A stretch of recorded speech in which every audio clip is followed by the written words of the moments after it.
Severance Season 2 was one of the most anticipated premieres in all of television. What was the pressure like after the phenomenon of Season 1, and what was your approach to making it even bigger this season? It was crazy. It was a lot of stress dreams and sleepless nights, and thinking that there was no way we were going to be able to replicate it. Calling myself a fraud in the mirror in the bathroom in the morning, but somehow it worked out. It's always hard to replicate something that you've done, but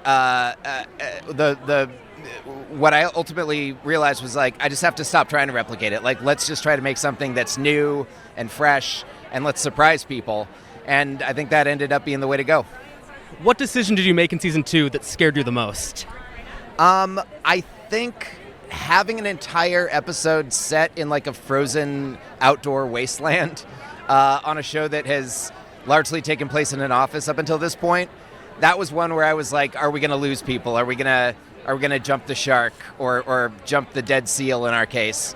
But again, those are I've found doing this season that's where the good stuff is.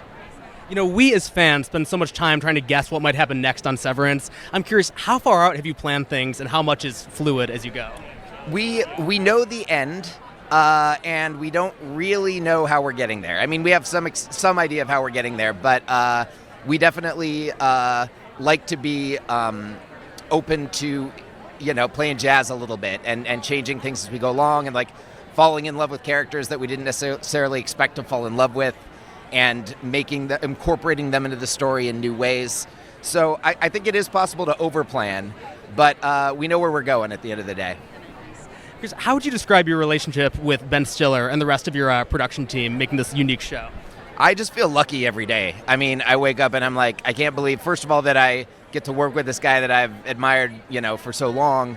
And also somebody who is just that smart. He's a really, really smart guy, which is funny because he's, Derek Zoolander. But he just, every idea you come in with, he gets it, and he knows how to elevate it, and he knows how to deepen it and tie it into everything else. So I just feel very lucky. You've spoken a lot about how the show is partially inspired in some ways by jobs that you worked earlier in your career before you became a writer. If your younger self could watch Severance, what do you think he'd notice?